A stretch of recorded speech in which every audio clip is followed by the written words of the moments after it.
Compact Android tablet naman yung pag-uusapan natin ngayon at nandito sa atin ngayon itong Lenovo Tab K9. Ang presyo nito, 5,799 pesos lang.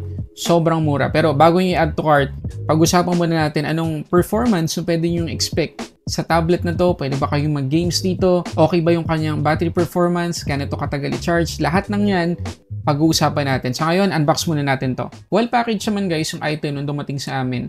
Nasa makapal na bubble wrap kaya walang damage whatsoever yung mismong box ng tablet. After natin tanggalin yung plastic ng box ng tablet, may dalawang stickers pa tayo na kailangan tanggalin sa magkabilang dulo para mabuksan natin. Ang una natin makikita sa loob ng box ay yung mismong Tab K9 na nasa paper na balot. Nagustuhan ko agad guys yung size at design ng tablet na to. Very convenient hawakan. Meron din tayo ditong SIM ejector pin, documentations, 10 watts sa charger at yung kanyang USB-C cable.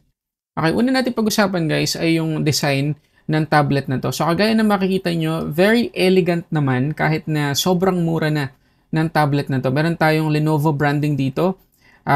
Sa tingin ko, mas nagpaganda pa yan sa itsura ng tablet. Tapos yung kanyang design, magkahalo. Dito plain lang yung design.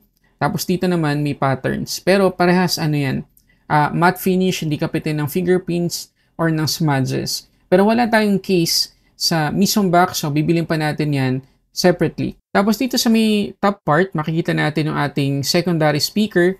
Tapos sa may bandang ibaba, yung ating main speaker, USB-C port, yung ating main mic, at yung ating audio jack. Dito naman sa may right side, makikita natin yung volume up and down buttons, pati yung power lock button na may kaunting texture para ma-separate natin siya dito sa volume up and down. Tapos dito naman sa may left side, yung kanyang SIM tray. So ito guys, yung SIM tray ng Lenovo Tab K9.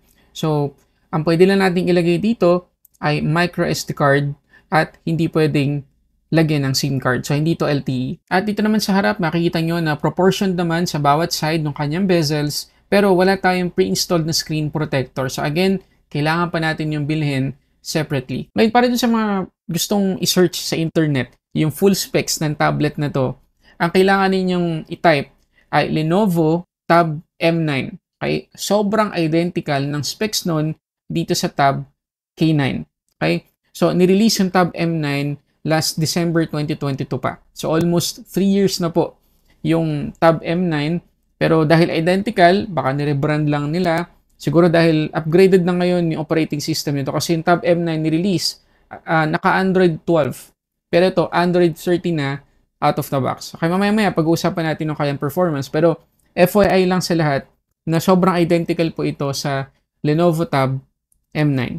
Ngayon, pagdating sa weight nitong Tab K9, 369 grams lang. So, sobrang gaan lang po talaga ng tablet na to. Tapos, 7.99 millimeters yung nipis.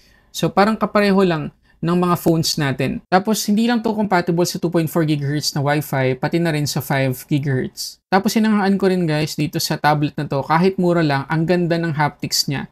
Parang mid-range na yung feels. Tapos, yung dual speakers guys, ang tablet na to, malakas. Maganda siya. Tsaka ang ganda ng placement. Kasi kapag naka-landscape mode tayo na parang ganyan, tinan nyo, hindi siya matatakpan. Kaya dito rin sa kabilang side. Same lang yung pwesto nila. So, ang ganda ng placement. May enjoy natin lalo yung media consumption dahil maganda yung speakers nito. So, napaka-comfortable lang. Kita nyo naman, kayang-kaya kong hawakan ng isang kamay lang. Di naman ganun kalaki yung kamay ko, pero kayang-kaya naman, diba? So, kapag magta-type tayo dito, kayang-kaya. Very comfortable, tapos magaan lang siya. Pagdating sa display, naka 9-inch IPS LCD tayo dito, tapos yung resolution niya ay HD Plus or 800p. 60Hz naman yung ating max refresh rate. Tapos nakakatawa guys yung kanyang aspect ratio kasi tingnan nyo, kapag nag-play tayo ng 16:9 na video dito sa YouTube, ang late lang ng black bars niya. So kapag zoom ninyo, konting-konti lang yung details na mawawala at full screen na talaga siya. At good news para dun sa mga manonood dito sa Netflix, level 1 yung kanyang wideband security at full HD yung kanyang max playback resolution kahit 800p lang yung resolution nito. So, nakakagulat lang guys, nung pumunta ako ulit dito sa testufo.com, 59Hz lang yung na-register na refresh rate. Pero sa unang test ko, dito sa testufo.com, 60Hz. So, ang gawin natin ay i-refresh natin yung webpage. Tingnan natin kung papalo siya ng 60Hz. Okay, hintayin lang natin. 59 pa rin, guys. So, try nating i-touch kung sakaling tataas ng 60. Pero 59 Hz lang. So, i-update natin yung specs kanina. Hindi po 60 Hz yung max refresh rate. 59 Hz lang yung refresh rate ng tablet na to. Pero nakakatuwa dito sa display settings, pwede tayong mamili ng color temperature. Pwede rin tayong mamili ng color mode. Meron tayong standard, natural, tsaka bright. Pagdating naman sa kanyang performance, naka-Android 13 na tayo dito out of the box. Helio G80, yung kanyang chipset, 4GB yung ating RAM, at 64GB na eMMC yung kanyang storage. Tapos ang nakakalungkot pa dito sa Tab K9, wala po tayong virtual RAM. So yung 4GB na physical RAM nito, 4GB na lang talaga. So hindi natin matadagdagan. So ito guys, sinukuha nating Antutu score dito sa tablet na to, 261,142. Pero nakakatuwa naman yung UI ng Tab K9 kasi talagang pwede kang mag-multitask dito. So may iba't ibang ways. So meron dito sa may quick controls niya, hanapin lang natin yung split screen. Ayan. So, pwede na tayong mag-create ng split screen. O kaya naman, 3 fingers, tapos double tap lang natin. 1, 2. Tapos, pwede na tayong mag-create. Pero, syempre, open muna natin yung isang application. So, 1, 2. Ayan. Mag-i-split screen na siya. Pwede na tayong mamili ng isa pang application na gusto nating buksan. Okay? So, yan yung pangalawang way. Meron din naman, so halimbawa, full screen natin yan. Meron kayong makikita 3 dot dito sa taas. Tap nyo lang yan at makikita nyo yung menu dito sa taas. Pwedeng full screen, floating window, or split screen. At mapapansin nyo din na kapag nag-open tayo ng application, meron tayong taskbar dito. Pero if ever na ayaw nyo yan, i-press and hold nyo lang at babalik siya sa guhit lang. Ngayon, pagdating sa gaming experience guys, napaka-comfortable nga kasi napaka-compact lang ng tablet na to. At nakakatuwa at nakakagulat na kahit na medyo may kabigatan tong nilalaro natin ngayon, ito yung Riptide, at nakasagad yung graphic settings, pero nakaya niya kahit 4GB lang yung RAM natin. Ayun, napaka-smooth, wala tayong kahit anong frame drops na nakikita. Pero sa mga test ko nung mga nakaraan, may napansin ako na makilan-ngilang mga frame drops, pero hindi kasi ganun kadalas. Paminsan-minsan lang talaga. Pero kagaya ngayon, makikita nyo, wala pa rin, di ba? Wala pa rin frame drops. So, ayos to pagdating sa mga casual gaming. Pagdating sa battery, meron tayo ditong 5,000 mAh na capacity at 10 watts lang yung kanyang charging speed. At sa test natin, nakakuha lang tayo ng 10 hours and 21 minutes.